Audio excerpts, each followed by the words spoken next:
பொங்கல் பரிசு தொகுப்புடன் 1000 ரூபாய் ரொக்க பரிசு வழங்கும் திட்டத்தினை முதலமைச்சர் மு.க.ஸ்டாலின் துவக்கி வைத்தார். அதேபோல பொங்கல் பண்டிகையை முன்னிட்டு மகளிர் உரிமை தொகையையும் முன்கூட்டியே வரவு வைக்கப்பட்டிருக்கிறது.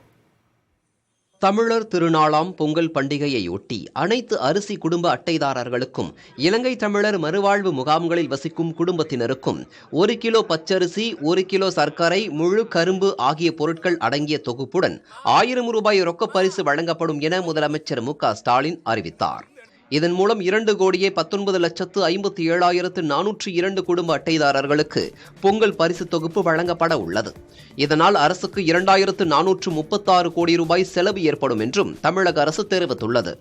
இந்நிலையில் சென்னை ஆழ்வார்பேட்டையில் உள்ள ஒரு நியாய விலைக் கடையில் பொங்கல் பரிசு தொகுப்புடன் 1000 ரூபாய் வழங்கும் திட்டத்தை முதலமைச்சர் மு.க.ஸ்டாலின் தொடங்கி வைத்தார்.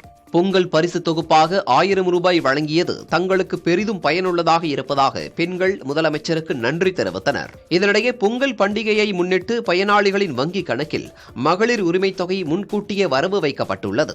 கடந்த ஆண்டு செப்டம்பர் மாதம் கலைஞர் மகளிர் உரிமை தொகை திட்டம் தொடங்கப்பட்ட நிலையில் தகுதியுடைய பெண்களின் வங்கி கணக்கில் ஒவ்வொரு மாதமும் 15ஆம் தேதி 1000 ரூபாய் வரவு வைக்கப்பட்டு வருகிறது.